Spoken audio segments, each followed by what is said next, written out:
Désormais, écoutez votre émission Bataille pour le ciel. Bataille pour le ciel est la réponse au combat livré contre notre foi chrétienne au travers d'une triple alliance dans le monde, l'ennemi autour de nous, la chair, l'ennemi en nous, le diable, l'ennemi au-dessus de nous, passant par 3 terrains, à savoir les pensées, l'assemblée locale, les lieux célestes.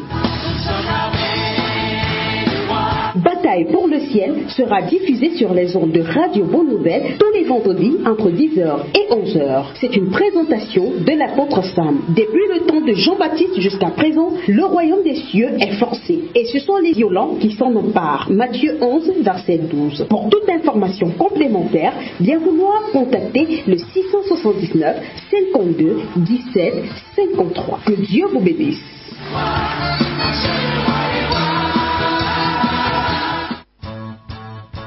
Assaillons les villes, franchissons les murailles. Nous sommes l'armée de Dieu qui combat dans les cieux, qui ordonne nos montagnes, jetez-vous dans la mer. Et vous, esprits méchants, retournez au désert. Nous sommes l'armée du roi. Nous sommes l'armée du roi. Devant l'armée. Shalom, shalom, shalom, shalom, shalom à toutes et tous. Notre programme de ce jour commence, c'est un combat pour le ciel. Rappelle-toi, la bataille pour le ciel, seuls les violents s'emparent du ciel, il faut de la violence. Et il faudrait aussi que nous soyons un. L'union fait la force. Vous, nous, tous qui habitons le Cameroun, alléluia, savons que l'étoile jaune sur le drapeau national signifie l'union fait la force. Aujourd'hui, nous allons être enseignés sur pourquoi avons-nous besoin les uns des autres. Donc je vous salue en Jésus-Christ, les papas, les mamans, les enfants, les grands-pères, les grands-mères, et je vous aime très fort en Jésus-Christ de Nazareth. Aujourd'hui, c'est encore pour moi un plaisir énorme d'être au milieu de vous. J'ai chaque fois une joie de partir pour l'émission radio. C'est extraordinaire, c'est vraiment un feu en moi de pouvoir vivre cette chose ensemble, vivre cette chose avec vous. Je ne suis pas seul dans le studio parce que je sais que vos oreilles m'entendent et m'écoutent. Alors, je rappelle le thème de ce jour. Pourquoi avons-nous besoin les uns des autres? Alléluia. Dans ces moments où nous recherchons la dépendance, à être dépendants, à être seuls, aujourd'hui, nous allons replacer l'Église au milieu du village. C'est une expression pour dire que nous allons être enseignés sur la vérité et elle va nous libérer, elle va nous affranchir. Mais avant de rentrer dans l'enseignement, nous allons faire cette fondation solide que le Seigneur veut positionner dans nos vies. Et nous allons pardonner à celles et ceux qui nous ont fait du mal. Nous sommes en prière. Père éternel, prie avec moi. Père éternel, je pardonne de tout mon cœur à toute personne qui m'a fait du mal, que ce soit en pensée, en parole ou en acte. Je rejette l'amertume, la rancune, la colère, le mécontentement. Et Seigneur, merci, parce que tu m'as donné la force de pardonner. Nous sommes dans la repentance et tu vas prier avec moi, tu vas dire, Seigneur, là où je suis, je demande pardon pour tous mes péchés passés, volontaires, involontaires, conscients et inconscients. Seigneur, pardon d'avoir péché contre toi et le ciel. Pardon pour les péchés de mes ancêtres, de nos ancêtres, du côté du père, du côté de la mère, belle-mère, beau-père, dans le nom de Jésus-Christ de Nazareth. Amen. Nous allons soumettre nos pensées, nos paroles et nos actes à la volonté de Jésus-Christ. Nous prions. Dis avec moi, Seigneur Jésus-Christ, je te soumets mes pensées, mes paroles, mes actes, et tu prends le total contrôle de mon esprit, de mon âme et de mon corps. Tu prends le total contrôle de cette émission Bataille pour le ciel, dont aujourd'hui, je le rappelle encore, le thème est « Pourquoi avons-nous besoin les uns des autres ?» Nous allons nous lever dans la fondation de prière pour renverser toute forteresse, renverser tout esprit qui peut se lever contre cette émission. Nous sommes en prière, prie avec moi. Père éternel, je me lève contre tout esprit qui est là pour troubler, qui est là pour diviser, qui est là pour caler la connexion, qui est là pour caler les ondes, qui est là pour caler le courant. Dans le nom de Jésus-Christ de Nazareth, cette émission fonctionne par le moyen de la foi de A à Z, et rien ne vient interférer ce moment agréable dans la présence de notre Dieu au nom de Jésus-Christ. Nous allons prendre l'habitude, très importante, de chaque jour faire une prière, parce que le Seigneur m'a beaucoup parlé de la joie, de la paix la semaine passée, et je crois que nous devons faire cette prière parce que la joie est un choix, mon frère, la joie est un choix, et nous allons faire le choix d'être joyeux à partir de maintenant. Donc nous prions.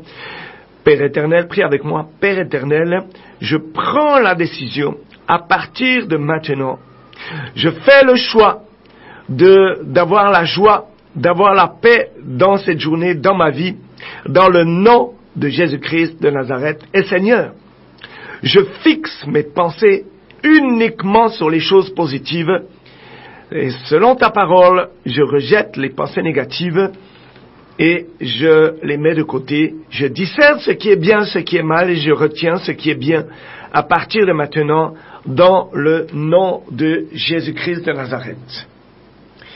Je crois que nous devons faire une autre prière, parce que tu as certainement été blessé, soit par ton passé, soit par le passé de quelqu'un d'autre, et il ne faudrait pas que nous soyons historiques. J'ai pas dit hystériques, j'ai bien dit historiques. Alléluia.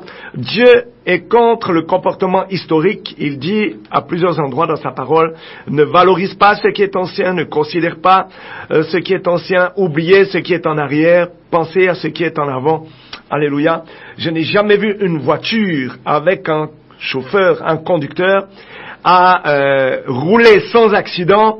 Si on demande par exemple au chauffeur, au taximan de ne rouler qu'en regardant dans le rétroviseur, je crois que vous pouvez imaginer le résultat de ce qui va se passer.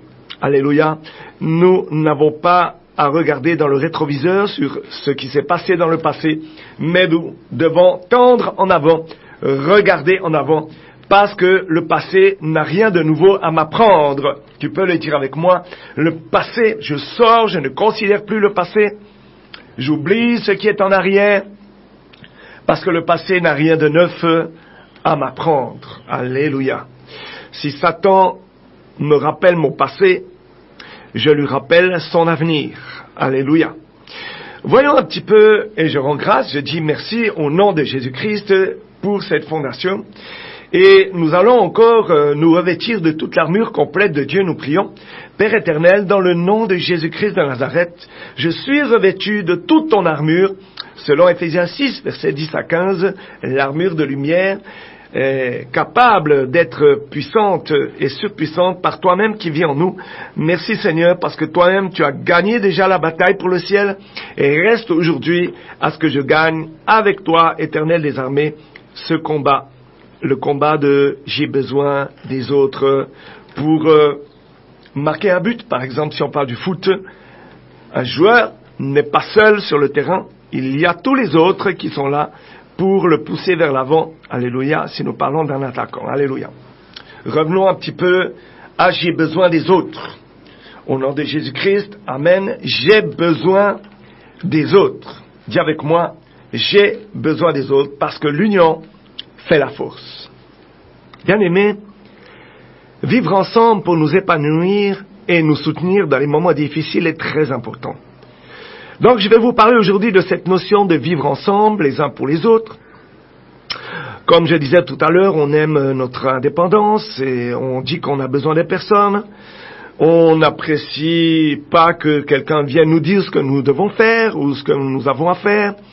On vit un peu dans l'illusion que la clé du bonheur se trouve dans l'indépendance.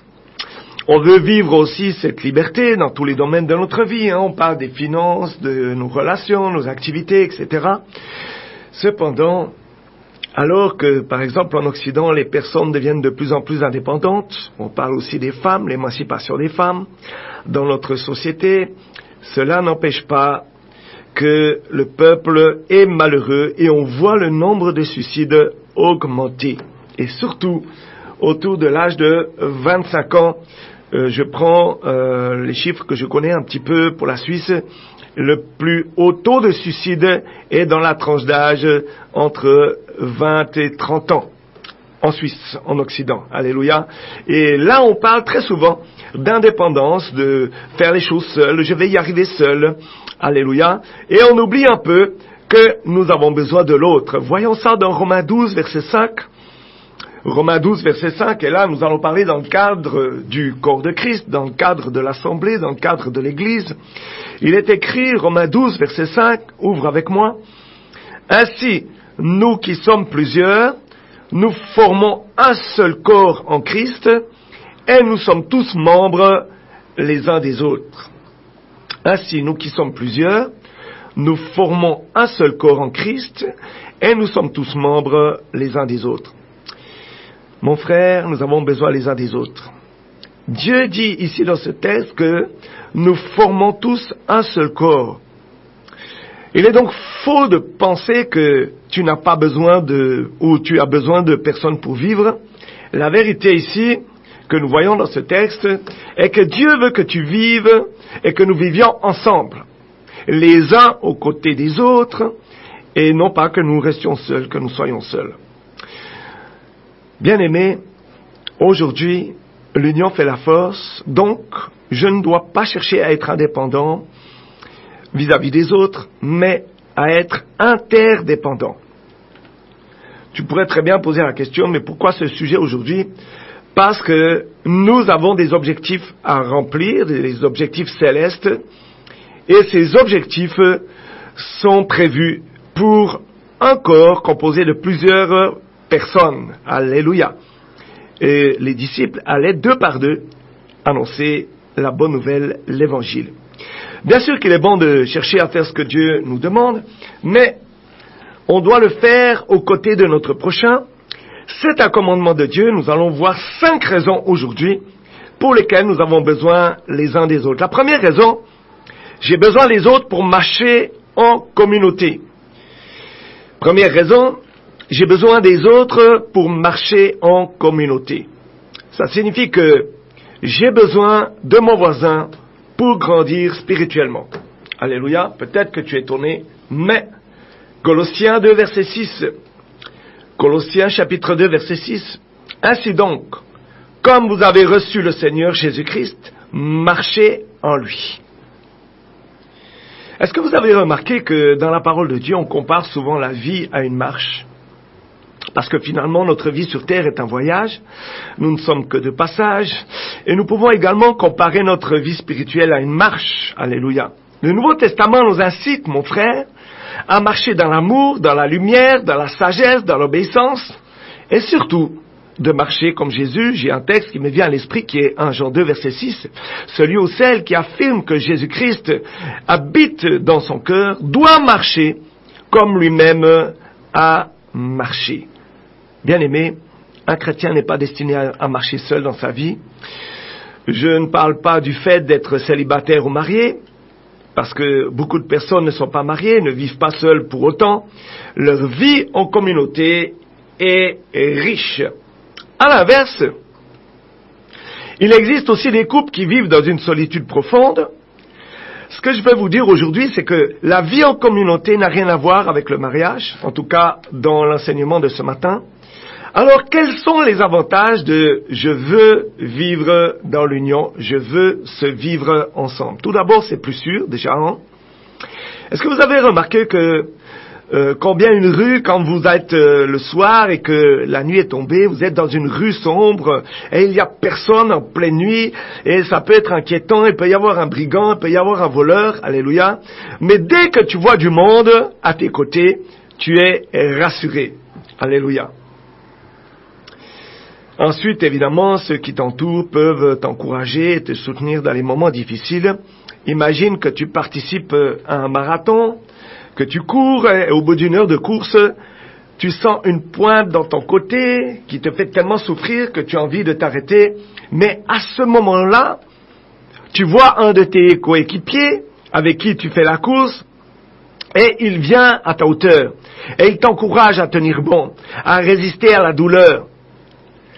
Cela nous aide et on se dit, je vais tenir bon parce que mon équipe compte sur moi. Viens avec moi, je vais tenir bon parce que le corps de Christ compte sur moi. Et aussi parce que tu ne regardes plus simplement à toi, mais à l'équipe. C'est-à-dire qu'on ne va pas sortir le nom du buteur, si on reparle du foot, mais le nom de l'équipe. Alléluia, parce que sans équipe, ce buteur ne peut pas arriver devant les buts. Il faut des passeurs, des défenseurs, il faut que chacun exerce son rôle pour que la machine fonctionne très bien. Alléluia, l'entraîneur doit faire son rôle, pourtant il ne joue pas. Il joue avec sa part de travail, alléluia, mais il n'est pas sur le terrain avec le ballon, en tout cas pas pendant le match, alléluia. Donc nous devons compter sur les autres aussi pour avancer l'union, fait la force.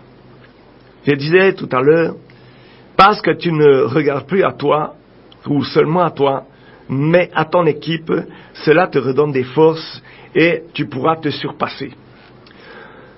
Bon, c'est aussi plus instructif, c'est-à-dire que tu apprends beaucoup plus en marchant avec des personnes qu'en restant seul. Parce que comment peux-tu savoir si tu te trompes, s'il n'y a personne avec qui tu peux te confronter ou confronter tes idées? Dans le cas où tu es dans l'erreur, qui te corrigera si tu ne discutes qu'avec toi finalement? Alléluia, il y a un monologue et finalement si tu es dans l'égocentrisme, tout est centré sur toi, par exemple, ou l'orgueil, on voit que la plupart des personnes qui sont dans l'orgueil font leurs choses à elles seules, ou tout du moins ils essayent de faire les choses à elles seules. Alléluia. Mieux le collectif, ensemble nous sommes plus forts. Alléluia. Je prends comme exemple de nouveau le foot où l'attaquant est à 35 mètres du but. Par exemple, sans prendre référence à ce qui s'est passé hier durant le match Suisse-Cameroun, mais aujourd'hui juste pour dire que l'attaquant a le choix. Soit il tire une patate dans les buts, soit il fait la passe, il avance toujours pour réceptionner une deuxième fois et tirer au but. Et ça, c'est mieux parce que il y a une force, il y a une collectivité. Et cette collectivité, je crois qu'aujourd'hui, même dans le corps de Christ, nous l'avons perdue. Nous faisons, quand je faisais des séminaires avec les hommes et les femmes de Dieu, les conversations étaient des conversations de surface, mais jamais en profondeur. Pourquoi? Parce que chacun a sa petite cuisine, chacun a sa petite recette pour travailler avec Dieu. Et mieux, on les garde pour nous. Parce que si tout d'un coup on donne l'avantage à l'autre, alléluia, nous ne sommes plus véritablement dans le cœur de Dieu en faisant ce genre d'action. Mieux nous sommes plus forts ensemble. Et pour être ensemble, alors, il faut la même doctrine, il faut le même regard, il faut les mêmes pensées, la même âme, ton pied, mon pied, pour que nous puissions avancer dans la même direction. Et je dirais que le vecteur, ou plutôt le moteur de l'union, c'est l'amour avec la confiance que nous avons envers le prochain. Alléluia. Parce que une personne qui est dans l'erreur et qui n'a personne à ses côtés pour la remettre sur le droit chemin, malheureusement pourrait rester toute sa vie sur une mauvaise voie. Alors attention, ne pas nous trouver sur cette mauvaise voie, et une prière vient à mon esprit et tu vas prier avec moi. Seigneur Jésus-Christ, prie avec moi, Seigneur Jésus-Christ. Je te demande de me rapprocher de ta volonté et de réduire à zéro la distance qu'il y a entre ma volonté et ta volonté. Seigneur, je vais être à l'endroit que toi-même tu as choisi, dans le couple que toi-même tu as choisi, dans le pays que toi-même tu as choisi, dans la famille, merci Père éternel, dans laquelle tu as choisi, et de ne pas m'en plaindre et d'accepter ta décision. Pour que nous ayons les mêmes pensées, il faudrait que nous puissions aussi arrêter les plaintes et tout ce qui est négatif. Alléluia. Rejeter ce qui est négatif, rejeter le passé, parce que sinon, nous aurons en considération, mais regarde celui-là, ce qu'il a fait hier. Regarde celui-là ou celle-ci, ce qu'elle a fait il y a 10 ans. Elle était comme ci, elle était comme ça, même elle était prostituée. Aujourd'hui, on ne peut pas lui faire confiance facilement. Regarde, son passé est méchant, son passé est mort, son passé est sale. Comme si nos passés à tous étaient propres. Faisons très attention. Nous avons tous un mauvais passé. Et si Dieu n'avait pas débarqué dans notre vie, ce passé serait ma part aujourd'hui. Je ne serais pas né d'en haut, né de nouveau. Je ne serais pas une nouvelle création. Aujourd'hui, je rends grâce à Dieu parce qu'il a changé ma vie. Il m'a fait repartir, redémarrer à zéro. Bon, la Bible dit et nous exhorte à revenir de nos mauvaises voies. Alors, il faudrait que je puisse accepter les reproches, surtout s'ils sont là pour me construire. On ne parle pas des reproches pour détruire, mais des reproches pour construire. Alléluia. Il y a autre chose que j'aimerais soulever aujourd'hui, qui est vraiment important, et qu'on apprend quand on marche avec des personnes à nos côtés, c'est dans Genèse 2, verset 18. Genèse 2, verset 18. L'Éternel, il est écrit, l'Éternel Dieu dit, « Il n'est pas bon que l'homme soit seul, je lui ferai une aide semblable à lui. » Voici la première chose que Dieu dit après avoir créé Adam, le premier homme. L'Éternel Dieu dit, « Il n'est pas bon que l'homme soit seul. » Je crois que c'est très clair. Je lui ferai une aide semblable à lui. Donc, non seulement il n'était pas bon que l'homme soit seul, mais il devait y avoir une aide en collaboration avec lui. Il devait y avoir une collaboration entre les personnes. Et on voit des familles aujourd'hui qui sont fermées parce que, voilà, quelqu'un a dérangé dans la famille, quelqu'un a vendu le terrain familial, quelqu'un a vendu la maison familiale, quelqu'un a vendu le champ familial. Alléluia. Et derrière, beaucoup de morts à cause des terrains aujourd'hui, beaucoup de morts à cause des maisons aujourd'hui.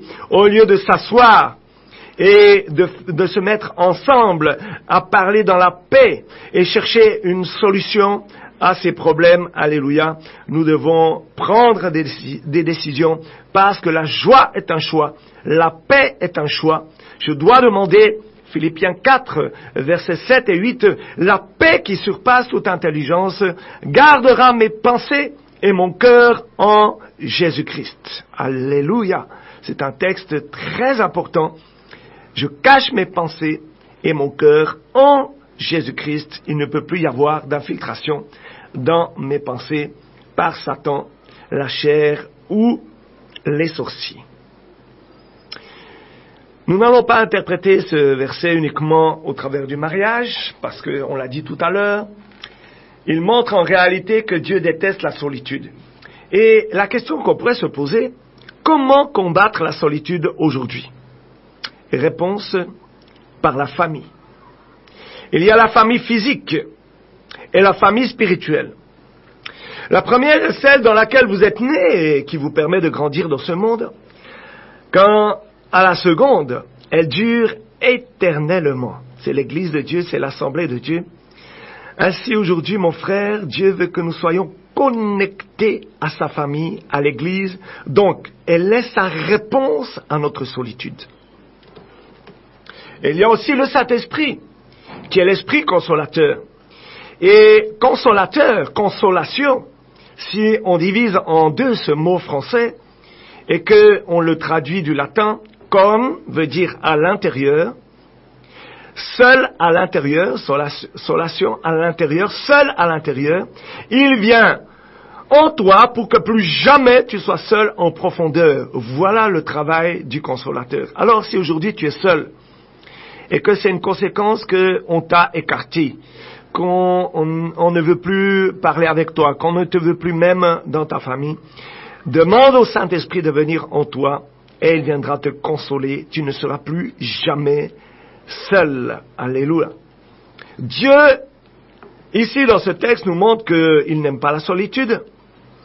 Et lorsque aujourd'hui on regarde à notre société, on s'aperçoit que l'un des mots qui pèse le plus est justement la solitude. On doit prendre conscience, aujourd'hui mon frère, que nous avons besoin des autres pour nous développer. Et surtout, pour nous épanouir. Dieu est amour, et il veut que nous apprenions à aimer les autres. Éphésiens 4, verset 16. Éphésiens 4, verset 16. Lis avec moi. Je lis très doucement pour que tu puisses me suivre. Éphésiens 4, verset 16. C'est de lui, et grâce à tous les liens de son assistance, que tout le corps, bien coordonné et formant un solide assemblage, je redis encore, formant un solide assemblage, tire son accroissement selon la force qui convient à chacune de ses parties et s'édifie lui-même dans la charité. Magnifique. Nous avons beaucoup de pistes dans ce texte. C'est de lui. Et grâce à tous les liens de son assistance, que tout le corps bien coordonné forme un solide assemblage, tire son accroissement selon la force qui convient à chacune de ses parties, et s'édifie lui-même dans la charité, c'est-à-dire dans l'amour. Le désir de Dieu est que nous soyons heureux et en pleine santé. Et la clé de ce bonheur, c'est l'unité avec le corps de Christ. Mais prends garde, mon frère. Tu ne peux pas apprendre à vivre en communauté si tu restes à l'écart du groupe. Si tu ne vis pas cette vie de famille avec ses joies et ses peines. La communauté est la réponse à ta solitude. Elle est aussi un lien qui t'unit à Dieu. Et nous arrivons en ceci à la raison numéro 2. J'ai besoin des autres pour travailler efficacement. Deuxième point que nous allons travailler aujourd'hui. J'ai besoin des autres pour travailler efficacement. Évidemment, nous allons prendre une fondation qui est dans la parole de Dieu, Ecclésiaste chapitre 4, verset 9. Ecclésiaste chapitre 4, verset 9. 2 valent mieux qu'un. Tout le monde connaît ça pour le mariage. 2 valent mieux qu'un parce qu'ils retirent un bon salaire de leur travail. Alléluia. Là, on parle d'une société, par exemple, une menuiserie, hein, alléluia, on voit qu'on a besoin de travailler ensemble quelquefois sur ces machines. Ça peut être une entreprise de construction, un maçon qui a besoin des autres pour avancer, alléluia. Il y a les techniciens, les chefs de chantier, et ils doivent travailler d'un commun accord, sinon, alors les choses vont très mal tourner parce que la fenêtre ne sera pas au bon endroit, les escaliers sont de l'autre côté de la maison alors qu'ils devaient être en face, etc., etc. Nous devons être coordonnés. Bien-aimés, il est facile de comprendre que j'accomplis plus de travail quand on est plusieurs qu'en étant seul. Une personne même efficace ne réalisera jamais le travail de 2 et encore moins de 3 personnes. Et c'est également plus agréable et moins fatigant. Même si cela te demande du temps et des efforts supplémentaires pour apprendre à travailler avec d'autres personnes, tu vas en tirer toujours un gain, mon frère. Tu seras plus efficace pour l'œuvre de Dieu. L'évidence est que personne n'est performant dans tous les domaines, et j'espère que tu es d'accord avec ça. Parce que on a tous besoin de nous entourer d'autres personnes, afin de combler nos faiblesses. Elles sont performantes dans les domaines où nous ne le sommes pas, par exemple. On peut être complété par quelqu'un. Je maîtrise 90% des domaines là où je travaille, mais il y a quelqu'un qui doit accomplir les 10%. Le travail doit être accompli. Par exemple, à ce propos, il y a des personnes qui vivent véritablement ce syndrome du sauveur, c'est-à-dire qu'elles pensent pouvoir changer le monde à elles seules. Faisons très attention. Elles s'identifient pour la plupart à des personnes telles que Mère Teresa, s'imaginant pouvoir régler tous les problèmes de la terre. Mais sachez que même Mère Teresa était entourée de personnes qui l'aidaient dans son œuvre. Elle s'appuyait sur d'autres sœurs de sa communauté pour réaliser des tâches que toutes seules elles n'auraient jamais pu réaliser. Et c'est ensemble qu'elles ont pu réaliser tout ce travail d'aide et de soutien aux habitants de Calcutta. Et sachez que cette mission continue encore aujourd'hui. Pour bien comprendre, l'union fait la force de l'union. Prends l'exemple d'un flocon de neige. Toi, tu ne connais pas la neige ici au Cameroun, moi je connais très bien la neige. Un seul flocon est insignifiant. Mais, peut-être que tu as vu ça dans les films, des milliers qui tombent au même moment, au même endroit, peuvent empêcher les voitures de circuler. Individuellement, on ne peut pas faire de grandes choses, mais ensemble, on peut marquer la différence. Nous pouvons ensemble impacter le monde. Bien-aimé, la communauté est également une réponse à l'épuisement. Si tu te sens fatigué, c'est sûrement parce que tu n'as pas su t'entourer de personnes sur lesquelles tu pouvais t'appuyer afin d'accomplir la mission que Dieu t'a confiée. Beaucoup d'hommes de Dieu et de femmes de Dieu aujourd'hui laissent les églises par fatigue, par découragement, par persécution, et ils se sont découragés. Alléluia. Ils ont essayé seuls. Nous ne devons pas être seuls. Dieu n'a pas prévu qu'un homme soit le seul dirigeant ou conducteur de l'Église. Et d'ailleurs, celui qui dirige l'Église n'est pas un homme. Le chef de l'Église est Jésus-Christ. Il est la tête de l'Église. Le Seigneur n'a pas prévu qu'un seul homme conduise l'Église. Il a prévu qu'il y ait 5 ministères. Les apôtres, les prophètes, les pasteurs, évangélistes et enseignants, docteurs. Pour l'édification, l'exhortation et la consolation du corps de Christ. Je dois, mon frère, apprendre à voir les personnes que Dieu a placées autour de moi, parce qu'elles sont là pour m'aider. Dieu ne m'a pas choisi pour que j'accomplisse son œuvre en solitaire. Elle est bien trop grande pour ça, et je serai rapidement épuisé. Il veut que j'apprenne à travailler en union, ensemble. La même chose ici à la radio. Il faut Francis Tal pour que la radio tourne. Il faut des journalistes. Il faut un chef. Et je salue notre chef, l'ancien Benjamin. Je le bénis. Parce que c'est une responsabilité importante qu'il a.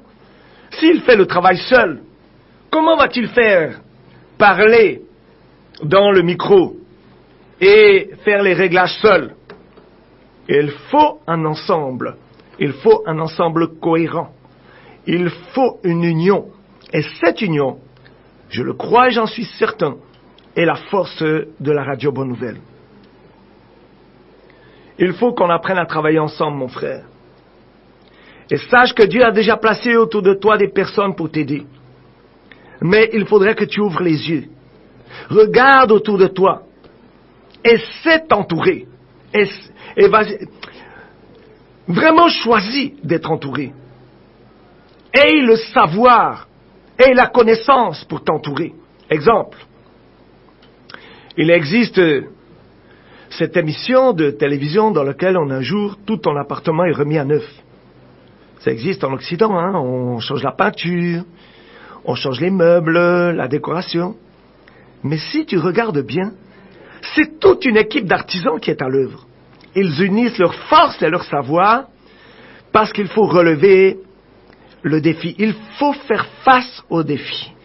Et mieux quand nous sommes en union pour relever le défi. Parce que seul, ce serait impossible. Ou si c'est possible, tu irais à l'épuisement. Chaque personne, mon frère, a son domaine de compétence. J'ai vu des exceptions, évidemment. Mais construire seul une maison prendra des mois et des années. Et si vous êtes ensemble, alors, sache que tu vas habiter dans cette maison dans les 6 mois qui suivent. Ça dépend dans quel pays tu es encore. Chaque personne a son domaine de compétence. Toi-même, tu as des compétences. Il y a une personne qui s'occupe de la peinture, une autre qui monte les meubles, et une personne qui, par exemple, coordonne l'ensemble du travail. Sinon, il y aurait le désordre et ça partirait dans tous les sens. Et le résultat est qu'en 24 heures, tu entends bien 24 heures dans cette émission, l'équipe de l'émission a totalement transformé l'appartement. Parce que, imagine, si on avait demandé ça à une seule personne, ou même à cette famille, de réaliser le même travail, cela aurait pris des semaines. Cet exemple montre bien le pouvoir qu'a une équipe qui travaille ensemble. Je crois que c'est pour ça que la Radio Bonne Nouvelle fonctionne aujourd'hui. Parce qu'il y a l'union, parce qu'il y a l'entente, parce que c'est une famille, parce qu'il y a ton pied, mon pied, parce qu'il y a, s'il n'y a pas les mêmes avis, et chacun a le droit d'avoir son avis, il y a le respect. C'est pour ça que chacun de nous aujourd'hui devrait se lever pour l'œuvre de Dieu dans l'union, à ne pas chercher à faire l'œuvre de Dieu seul. On sait, non? Tu as tes propres capacités, mais lorsque tu te mets au service du corps de Christ et que tu partages la mission ou la vision que tu as reçue, alors tes capacités se démultiplient. Par contre, si une personne dans ce groupe n'atteint pas sa tâche, c'est tout le corps qui en subit les conséquences. Cela fatigue ceux qui travaillent autour, il y a le mécontentement, il y a les plaintes. Imaginons tout d'un coup que Francista dit que moi je vais boire un café, débrouillez-vous dans le studio. Aïe. C'est clair que là, il y aurait des frissons dans mon dos déjà. Mais le Seigneur, par le moyen de la foi, va arranger la situation, mais mieux qu'il soit présent, nous savons au moindre regard ce qu'il y a à faire pour que la Radio Bonne Nouvelle tourne, en tout cas dans cette émission que je vis chaque vendredi. Parce que travailler ensemble évite de s'épuiser et d'accomplir l'œuvre que Dieu nous a confiée, et je ne vais pas m'épuiser à cette œuvre. Troisième raison pour laquelle nous devons travailler ensemble, j'ai besoin des autres pour veiller sur moi. J'ai besoin des autres pour veiller sur moi. Je veux dire ici que et des personnes vont se défendre, mais nous avons tous besoin d'être soutenus, protégés par des proches qui veillent à ce qu'on raconte sur nous, qui nous mettent en garde face aux pièges, qui nous protègent de toute mauvaise réputation, qui se lèvent pour dire que non, moi je connais l'apôtre Sam, je connais son époux, je connais sa famille, ce n'est pas leur habitude, donc c'est un mensonge, je ne peux pas y croire. Alléluia. C'est quelqu'un, nous avons besoin de l'autre. Il est vraiment essentiel d'avoir à nos côtés des personnes en qui nous pouvons avoir confiance. On le disait tout à l'heure, la confiance est un moteur, un vecteur important de l'union. Et moi, très souvent, je m'appuie sur cette confiance. Par contre, il est vrai que dès que tu trahis cette confiance, il est très difficile de reconstruire la maison de la confiance, parce qu'une fois qu'elle est détruite, alors c'est très difficile. Il faut un pardon en profondeur et oublier ce qui a été fait dans le passé. Par exemple, quand on part en vacances, de donner les clés à son voisin pour qu'il veille sur la maison. Il faut une confiance totale. Surtout ici au Cameroun, où chacun s'occupe un peu des affaires des autres. Alléluia. Et nous devons faire attention à ne pas laisser les clés dans la main d'un voleur ou d'une voleuse. Nous devons connaître comme il faut la personne pour que tout soit en sécurité.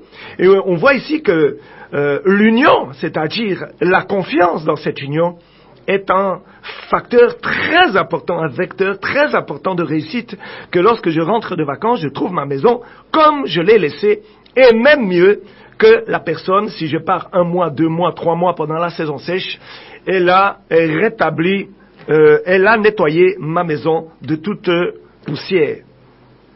Alléluia. Philippiens 2, verset 4. Nous voyons ça dans Philippiens 2, verset 4, où il est écrit que chacun de vous, au lieu de considérer ses propres intérêts, considère aussi ceux des autres. Voici un verset, bien-aimé, qui va bien à l'opposé des valeurs de notre société, même au Cameroun, mais combien il est fort, combien il est puissant. En règle générale, le monde a tendance à uniquement rechercher son intérêt personnel, évidemment, sans se soucier de celui des autres. J'ai besoin de ceci, j'ai envie de cela, j'ai telle ou telle ambition pour ma vie, et évidemment, je l'ai vécu moi-même, beaucoup ne pensent qu'à eux. Beaucoup ne pensent qu'à eux. Il y a quelque chose en Suisse, nos montagnes en Suisse enneigées, les montagnes enneigées, ont des sommets. Et j'en ai fait plusieurs où j'ai marché dans la glace, dans les parois abruptes, où il y avait plus d'1 kilomètre, 1000 mètres de vide en dessous de mes pieds pour atteindre le sommet. Seul cela aurait été pratiquement impossible. Mon frère étant avec moi, il m'assurait, il m'encordait, j'étais attaché à une corde, et lorsque je passais un passage difficile, il me maintenait. Et si je tombais, j'étais accroché à un piton, c'est-à-dire un clou qu'on enfonce dans le rocher pour que la corde soit accrochée. Alléluia. Mieux l'union fait la force. Là, si je n'avais pensé qu'à moi, alors je me souviens d'un jour où j'étais dans une paroi rocheuse et il y avait un monsieur qui était seul. Lui, il pensait que comme il avait monté d'autres montagnes seul, que celle-ci pouvait la monter seule. Et tout d'un coup, il réalise qu'il ne peut plus ni avancer, ni reculer, et dans cette paroi, il fait entre -10 et -20 degrés. C'est-à-dire que s'il reste à ce niveau calé, sans avancer ni reculer, il pourrait très bien mourir de froid. Et moi et mon frère, nous passons à côté de lui. J'entends une voix qui me dit, mais accroche-le à votre corde. Oui, ça vous prendra 2 à 3 heures de plus pour monter, mais au moins, vous allez vivre les 3. Alléluia. Il était content. Il était content. C'est vrai que nous avons pris énormément de temps pour monter, mais il était content d'arriver au sommet. Et c'était un anglophone, un américain qui était là, un véritable champion du monde, dans l'orgueil. Ouh là là, l'orgueil de cet homme. Mais il a appris l'humilité ce jour-là. Quand un orgueilleux est bloqué, il rentre alors de manière très radicale dans l'humilité. Et tout d'un coup, son regard n'est plus sur lui-même, mais sur celles et ceux qui passent à côté de lui. Et même, il crie au secours. Bien-aimés, ce verset qu'on vient de lire montre que nous ne vivons pas uniquement pour nous. Et je crois qu'il nous appelle à considérer l'intérêt de notre prochain. Bien-aimé, quelqu'un autour de toi t'aide-t-il à rester sur la bonne voie spirituelle? Es-tu entouré de personnes qui sont prêtes à te soutenir dans les moments difficiles? Qui assurent cette ceinture, cette couverture de protection qui fait que tu te sentes en sécurité? Il est important d'avoir des personnes qui t'encouragent et qui t'aident à grandir spirituellement. C'est un bienfait de Dieu. C'est son plan. Son désir est que tu vives en communauté, afin que tu puisses soutenir les uns les autres, et qu'ensemble, vous grandissiez, et qu'ensemble, nous grandissions. Bien aimé, une qualité essentielle d'un groupe uni est l'honneur et la fidélité. Je précise l'honneur et la fidélité. Si quelqu'un vient et dit du mal d'un des membres de ta communauté, ton devoir est de le défendre.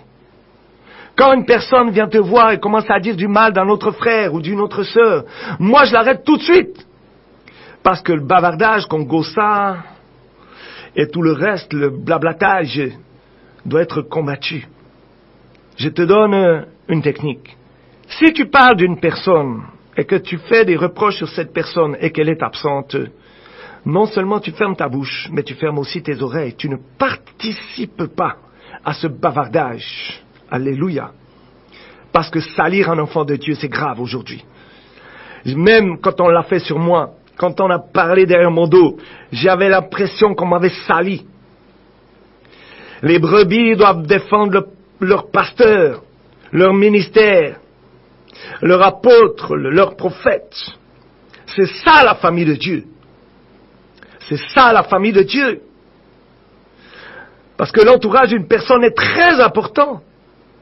Et puis alors c'est ça qui est l'objet d'attaque, surtout de Satan et des sorciers quand il y a l'union. Ils viennent pour diviser, ils viennent pour affaiblir, ils viennent pour qu'il y ait la maladie dans l'une ou l'autre des familles. Et on voit des malades qui sont calés dans les hôpitaux parce que personne ne veut sortir 10 francs pour les soins de la personne.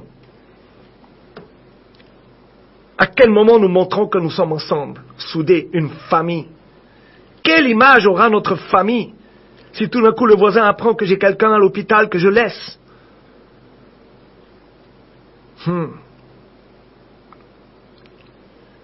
C'est ce qui se passe, mon frère, aujourd'hui.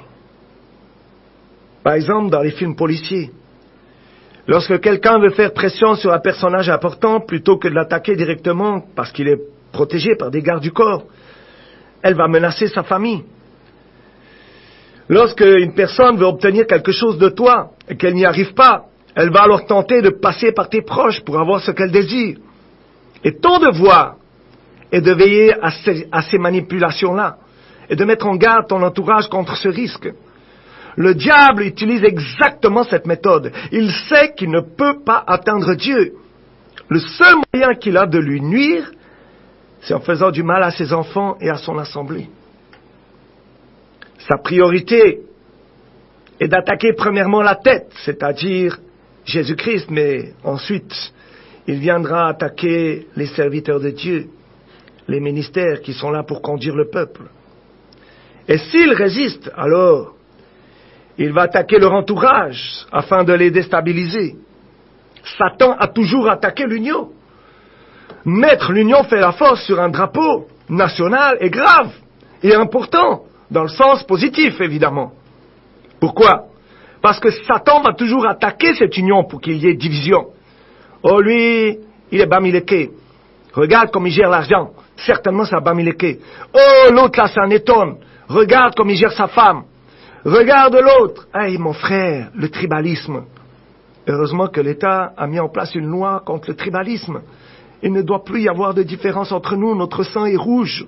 J'ai la peau blanche, tu as la peau noire, mais mon sang est rouge comme le tien. Nous devons trouver quelque chose qui nous unit, pas quelque chose qui nous sépare. Trop facile de trouver des choses qui nous séparent. Trouvons des choses qui nous unissent. Et ensemble, nous serons plus forts. Tu as besoin des autres. Nous avons besoin d'être soudés les uns aux autres. L'union dans le corps de Christ, c'est la force de Dieu. Et évidemment, la désunion est une porte ouverte aux attaques. Ecclésiaste 4, verset 12. Ecclésiaste 4, verset 12, il est écrit. Et si quelqu'un est plus fort qu'un seul, les deux peuvent lui résister. Et la corde à 3 fils ne seront pas facilement. Une personne seule peut être attaquée et vaincue. Mais 2 personnes peuvent résister et gagner. Plus facilement. 3 personnes sont encore plus fortes parce que la corde à 3 fils et tressée ne seront pas facilement. On appelle ça plus un fil mais une corde. Et la communauté est la réponse de Dieu face à la défaite. Voyons la 4e raison. J'ai besoin des autres dans les difficultés de la vie. Eh oui, j'ai besoin des autres.